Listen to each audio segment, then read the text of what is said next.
So we got a little bit of a NIMBY class war going on in America, and blue states kind of fucked everybody else for a couple of decades. Life isn't fair, but Jesus Christ, we're making it a lot worse.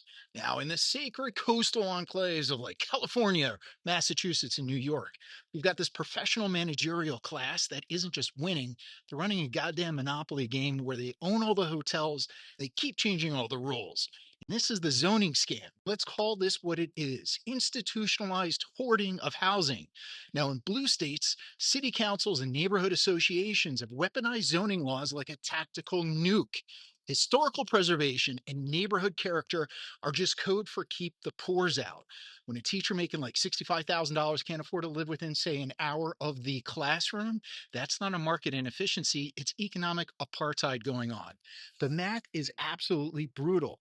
The average home price in Palo Alto might be like 3.5 million. This is the East Village. Homes go for 5 million here. Homes built in San Francisco last year, fewer than in Houston builds in a month. And the time needed to save for a down payment in coastal metros is now like 10 to 15 years. If you live in New York City and you're young, you're probably renting, unless you have rich parents. This isn't NIMBYism, this is economic violence. Now, if you take a look at Texas, they do housing. California and New York, they do exclusion.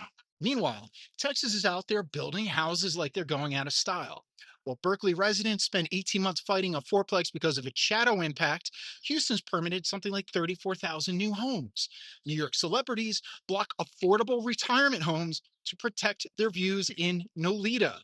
That's the Elizabeth Street Project. Those are NIMBYs. Down in the seaport where I used to live, there's an empty parking lot. They were going to build affordable housing and market rate housing there. And again, my neighbors blocked the homes for about a decade or so, and they've shrunk the size of the number of homes. So you go from 300 or 400 new homes to 200 new homes. And then we say that's a win. That's not a win, that's a loss. Now, the results: the median home price in Houston might be $340,000. The median home price in San Jose, California, maybe 1.7 million. The gap between them is insane. Take a look at the cost of homes in 150-year-old homes in New York City. It's crazy expensive. And it's because of the suburbs outside of New York City that exclude new homes with single family zoning. Now, in San Francisco and New York City, every new development we see sees an entitled mob of homeowners. Properties have gone up maybe 700% since they bought it. And they're claiming that a 6-story apartment building will destroy neighborhood character. That's bullshit. In Dallas, they're too busy creating jobs to attend 4-hour zoning meetings. So the homes get built. This is a staggering hypocrisy, and this is what pisses off voters. The most galling part: these are the same people in this house we believe yard signs. Let me translate that for you.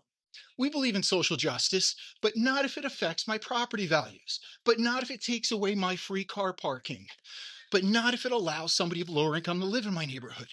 We believe in equality, but we'll fight any apartment building near our kids' schools, right? We believe in diversity, but we need 4,000 square feet of living space per person. So you can only build a McMansion here. This is why working class voters are giving Democrats the middle finger, and it's not complicated.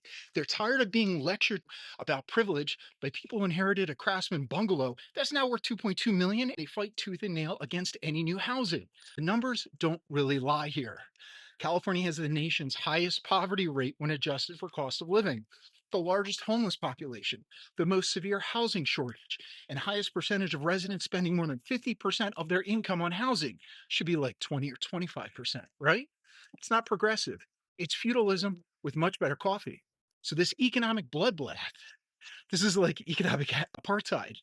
So you get a permanent renter class with just zero chance of building wealth. You get epic commutes that destroy family life and the environment.